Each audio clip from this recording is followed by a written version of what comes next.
Խնդիրները իհարկե բնականաբար մանրամասներ չեմ կարող բժշկական հայտնել, բայց խնդիրները արձանագրված են եւ քրեակատարողական բժշկության կենտրոն բողոքում արդեն փաստաթղթերը առկա են համապատասխան։ Խնդիրները սկսվել են վաղուց, իմ պատկերացմամբ, իմ ընկալմամբ դա եղել է խնդիրները առաջացել են առաջին կալանավորման շրջանում 2024 թվականին։ Հետո ես տեղակ էի, նաև որպես ընտանիքի հարազատ, տեղակ էի, որ Նարեկը պատրաստվում էր վիրահատվել դեկտեմբերի ամսին էր նախատեսված դա, նաև ինչ-որ առումով փորձում էր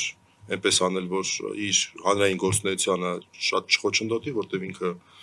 բավական տևական պրոցես կարող էր լինել, եւ վերջապես դեկտեմբերին նշանակվեց, մենք էլ ուրախացել ենք, որ առողջական խնդիրները կարգավորի, որովհետեւ առողջական խնդիրները ինչքան շուտ կարգավորես, այնքան հետևանքները ավելի քիչ կլինեն, դա դասագրքային ճշմարտություն է։ Դեկտեմբերին էր պլանային նախատեսված։ Բայց ոնց որ ասում են, շաբաթ-ուրբաթից շուտ եկավ եւ նոյեմբերի 13-ին բացարձակ ապօրինի Նարեկ Սամսոնյանը եւ Վազգեն Սաղաթելյանը կալանավորու ձերբակալվեցին եւ հետո կալանավորվեցին։ Արդեն այս նոր կալանքի ընթացքում խնդիրները ավելի սրվեցին եւ ես դրանց մասին տեղեկացա 2025 թվականի վերջին օրերին 26-ի սկզբին։ 26-ի կարելի ասել հենց առաջին իսկ օրը, հունվարի 1-ին։ Եվ քննարկեցինք Աստղիկի հետ էլ, մեր գործընկերների հետ էլ, որոշեցինք, որ առաջին իսկ աշխատանքային օրը պետք է դրա մասին տեղեկացնենք դատապարտյալների ներողություն, քրեակատարողական բժշկության կենտրոն ՊՕԱԿ-ին, իդեպ կարճ ասեմ, որ այս կառույցը դուրս է քրեակատարողական համակարգից, իրենից ներկայացնում է առանձին կառույց եւ առողջապահության նախարարության ներքո է գտնվում, այլ ոչ թե արդարադատության։ Մենք որոշեցինք, որ առաջին իսկ աշխատանքային օրը պաշտոնապես տեղեկացնենք կառույցին եւ նաեւ նախապես խոսելով իհարկե բուժող բժշկի հետ միջնորդենք, դա մեր իրավունքն է, որպեսզի նրանք թույլատրեն բուժող բժշկի այցը եւ զնդությունը։ Դա կատարեցինք հունվարի 5-ին, առաջին աշխատանքային օրը։ Ես ուզում եմ հատուկ նշեմ, որտեղ սա իմ անձնական փորձառությունն է, իսկապես մենք գործ ենք ունեցել, եթե բժիշկների մասին ենք խոսում, մենք գործ ենք ունեցել մարդկանց հետ, ում հետ ես շփվել եմ, որևէ մեկից որևէ բողոք չկա։ Մարդիկ եղել են պրոֆեսիոնալ, մարդիկ եղել են սրտացավ։ Եվ նույն ժամկետների հետ կապված ասեմ, որ չենք կարող մեղադրել տենց շատ ուշացնելու մեջ, որտեվ ամսի 5-ին դիմումը մուտքագրեցինք, առանձին խոսեցի, նշեցին, որ լրացուցիչ փաստաթղթեր են պետք արագացնելու համար, դրանք ամսի 7-ին մուտքագրեցինք, բայց ես հատուկ ասեմ, որ ես կարծում եմ, որ սրա կարիքը չէր լինի, ուղղակի տենց հաճախ են լինում, որ փաստաբանները ինչ որ քայլեր են անում, որի կարիքը չի լինում, որտեվ մենք նորից ասեմ, վստահ ենք, որ ամսի 9-ին Նարեկը հայտնվելու է տանը առնվազն տնային կալանքի պայմաններում, դա վատագույն տարբերակներ, որ մենք քննարկում էինք, որտեղ վերակնիչը արդեն տնային կալանքի մասին խոսել էր նոյեմբերի 13-ի դրությամբ, եւ այս որոշումը երբ ամսի 9-ին կայացվեց, մենք այսպես ստիպված եղանք մեր արդեն իսկ ներկայացված փաստաթղթերով սկսված գործընթացը առաջ տանել։ Ըստ կարգի Նարեկի բժիշկը, որի մոտ ինքը բուժում էր անցնում, թույլատրեցին այցելեց, նաև բժշկի գրաֆիկին համապատասխանեցնելու առումով այդտեղ մեկ օր, այդ 10 օրից մեկ օրը մեր վրա էր, որտեղ նա թույլատրությունը կար արդեն երկուշաբթի օրը։ Երկուշաբթի օրը կար, երեքշաբթի օրը նախատեսված էր այցելություն, բայց չհաջողվեց, չորեքշաբթի օրը այցելեց։ Չորեքշաբթի օրը այցելեց եւ ընտանիքի անդամներից ես տեղեկացա եմ, որ եւ նաեւ բժիշկներից տեղեկացա, որ բավական արագ, ես հիմա տերմինների մեջ չեմ ուզում մտնեմ, այստեղ բժշկական տերմիններ կան, կարող է ինչ-որ մի բառ ասեմ, որ այնքան էլ այսպես ճիշտ չլինի, բայց ամեն դեպքում այսպես կենցաղային լեզվով ասեմ, որ բժշկի համոզմունքն այն է, որ օր առաջ պետք է կատարվի այդ վիրահատությունը։ Այնտեղ տերմին կա, որը նշանակում է, որ եթե դա գրվում է, ուրեմն պետք է անմիջապես կյանքին անմիջական վտանգ է սպառնում եւ դա նշանակում է անմիջական ուրեմն ներգրավում, կյանքին անմիջական վտանգ եւ դրանից մի խազ կարող եք վերև համարել, այսպես ասենք։ Բայց հնարավորինս արագ, որովհետեւ ամեն օր այս առողջական խնդիրը ավելի է խորանում։ Ինչու՞, որովհետև հացադուլը, ես էլի բժիշկների հետ եմ խոսել, հացադուլը նպաստում է հիվանդության խորացմանը, իր հերթին հիվանդությունը նպաստում է հացադուլի ընթացքում հյուծման արագացմանը։ Այս փոխադարձ այս խնդիրը կա։ Ես երեք եմ խոսել բժիշկների հետ, արդեն արմավիրք իրակատարողական հիմնարկում, դա իմ կողմից նշված պոակի առանձին ստորաբաժանում է, նորից նշեմ, որ որևէ բողոք ես չունեմ, շատ մանրամասն, շատ բոլոր իմ հարցերին պատասխանել են,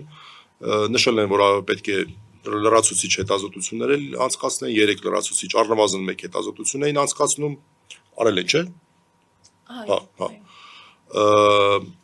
Լրացուցիչ հետազոտություններ անցկացնեն եւ նշեցին, որ ընթացակարգով առնվազն 10 օր տևելու է։ Ես սա չեմ հասկանում, անկեղծ ասած, որովհետեւ օքեյ, ասենք թե այդ ընթացակարգերը կան, բայց չէ որ այստեղ խնդիրն այն է, որ ամեն մի օրը հաշիվ կարող է լինել։ Եվ մենք նաև սրա մասին ենք խոսում, առանց կոնկրետ մեղադրելու մարդկանց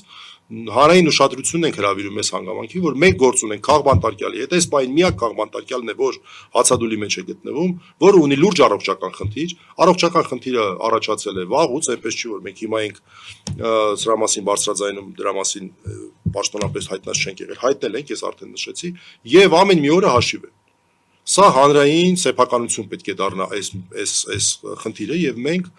այս իմ կողմից ներկայացրածի հիման վրա որոշակի նաև ակնկալիքներ ունենք հանրությունից։ Առաջինը մենք ակնկալում ենք, որ մեր հանրությունը լայն առումով ուշադրության կենտրոնում պահի այս հարցը։ Սա շատ կարևոր է, որովհետև ցանկացած մեկը կարող է նարեկի կարգավիճակով հայտնվի ցանկացած օր։ Մարդը իրականացնում է իր հանրային գործունեությունը, դրա համար ձերբակալվում, կալանավորվում է, ուղիղ մեղադրանքում նշում են հետույք բառի համար, ուղիղ, դա ուղիղ մեղադրանքում կա, այլ բան չկա։ Հետո էլ առողջական խնդիրներ, հետո էլ կալանքի երկարացում, բացարձական հիմն մեր համոզմամբ, հացադուլ, առողջական խնդիրների խորացում եւ հիմա մենք կանգնած ենք այս հարցի առջև, թե ինչքան արագ դա հնարավոր կլինի կազմակերպել։ Մեր պատկերացմամբ դրան կարող է նպաստել նաև հանրային ուշադրությունը։ Նաև բժշկի հետ մեր խոսակցությունը, ես հիմա չեմ ուզում սա պաշտոնական համարել, որտեվ թղթաբանություն տակը չկա, բայց ամեն դեպքում նախնական գաղափարն այն էր, որ մինչև հացադուլից դուրս չգա, հիվանդանոց տեղափոխելը նպատակահարմար չէ, որովհետև որոշակի շրջան է, մի քանի օր է պետք, որպեսզի անձը հացադուլավորը կարողանա այն ֆիզիկական վիճակի բերվել, որ հնարավոր լինի վիրահատությունը։ Ես ելի եմ խորհրդակցելու բժիշկների հետ, բայց իմ համոզմամբ այդ շրջանը շատ ավելի արդյունավետ կարող է անցնել հենց հիվանդանոցում։ Հենց հիվանդանոցում, այլ ոչ թե քերակատարողական հիմնարկում։ Ես կարծում եմ, որ սա դժվար է վիճարկել։ Առավել եւս ասեմ, որ Նարեկ Սամսոնյանը շատ վճռական է տրամադրված իր հացադուլի մասով եւ ես հույս ունեմ, ես ուղիղ ասեմ այսպես, ես հույս ունեմ, որ եթե նա հիվանդանոցում հայտնվի, այդ ժամանակ իսկապես հնարավոր կլինի նրան համոզել, որպեսզի նա հացադուլը դադարեցնի այդ պայմաններում։ Նշեմ, որ առողջական վիճակի հետ կապված հարցերը օր-օրի սրվելու են, անխուսափելիորեն, թե հացադուլով պայմանավորված, թե իր բուն առողջական խնդրով պայմանավորված, եւ մենք հարմար գտանք հիմա դրա մասին բարձրաձայնելու։ Ես վատ բան եմ ասում, բայց ես ունեմ շատ վատ փորձ եւ այդ փորձը ինձ ողջ կյանքում հետապնդել է եւ հետապնդելու է։ Իմ կողքին քաղբանտարկյալ եմ մահացել։ Արմեն Գրիգորյանը լուսահոգի։ Եվ ես հասկանում եմ, որ առողջական խնդիրների մասին խոսելիս, մեկ այն ժամանակ առողջական խնդիրների մասին մեզ ոչ մեկ տեղակ չէր պահել։ Ասում էր ես բժիշկ եմ, ես դա իմ խնդիրներն են։ Բայց ես հասկանում եմ, որ այստեղ ես ունեմ, այսպես ասենք, մի բան էլ ավել պարտականություն։ Եվ անկախ դրանից Նարեկի ինչպես կվերաբերվի այս հարցին, որ մենք սա բարձրաձայնում ենք եւ հանրության սեփականությունն ենք դարձնում, ես դա անում ենք հիմա եւ բնականաբար պետք է անենք։ Սա լուրջ խնդիր է առաջին քաղբանտարկյալի հետ կապված, երկրորդ հացադուլավոր քաղբանտարկյալի հետ կապված, երրորդ առողջական լուրջ խնդիր ունեցող քաղբանտարկյալի հետ կապված։